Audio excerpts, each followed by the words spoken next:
ପାଞ୍ଚ ବର୍ଷରୁ କମ୍ ବୟସର ପିଲାମାନଙ୍କ ପାଇଁ କଫ୍ ସିରପ୍ର ଯୁକ୍ତିଯୁକ୍ତ ବ୍ୟବହାର ଉପରେ ସରକାରଙ୍କ ପକ୍ଷରୁ ଗୁରୁତ୍ୱ ଆରୋପ କରାଯାଇଛି। କେନ୍ଦ୍ର ସ୍ୱାସ୍ଥ୍ୟ ଏବଂ ପରିବାର କଲ୍ୟାଣ ମନ୍ତ୍ରଣାଳୟ ପକ୍ଷରୁ ସମସ୍ତ ରାଜ୍ୟ ଓ କେନ୍ଦ୍ରଶାସିତ ଅଞ୍ଚଳକୁ ପରାମର୍ଶ ଜାରି କରାଯାଇଛି। ଏହି ପରାମର୍ଶରେ ପିଲାମାନଙ୍କ ପାଇଁ କଫ୍ ସିରପ୍ର ବିଚାରପୂର୍ଣ୍ଣ ଭାବରେ ଲେଖିବା ଏବଂ ବଣ୍ଟନ କରିବା ସୁନିଶ୍ଚିତ କରିବାକୁ ଗୁରୁତ୍ୱ ଆରୋପ କରାଯାଇଛି।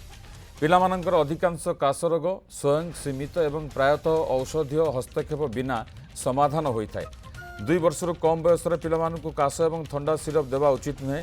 ଏହି ଔଷଧଗୁଡ଼ିକ 5 ବର୍ଷରୁ କମ୍ ବୟସର ପିଲାମାନଙ୍କ ପାଇଁ ମଧ୍ୟ ସୁପାରିଶ କରାଯାଏ ନାହିଁ।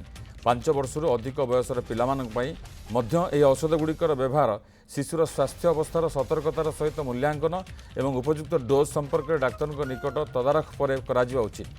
ପରାମର୍ଶରେ ପ୍ରଥମ ଧାଡ଼ି ଭାବରେ ପର୍ଯ୍ୟାପ୍ତ ଜଳୀୟ ଅଂଶ ବିଶ୍ରାମ ଏବଂ ସହାୟକ ପଦକ୍ଷେପ ଭଳି ଅଣଔଷଧୀୟ ପଦକ୍ଷେପ ଅନୁସରଣ କରିବାକୁ ଗୁରୁତ୍ୱ ଦିଆଯାଇଛି।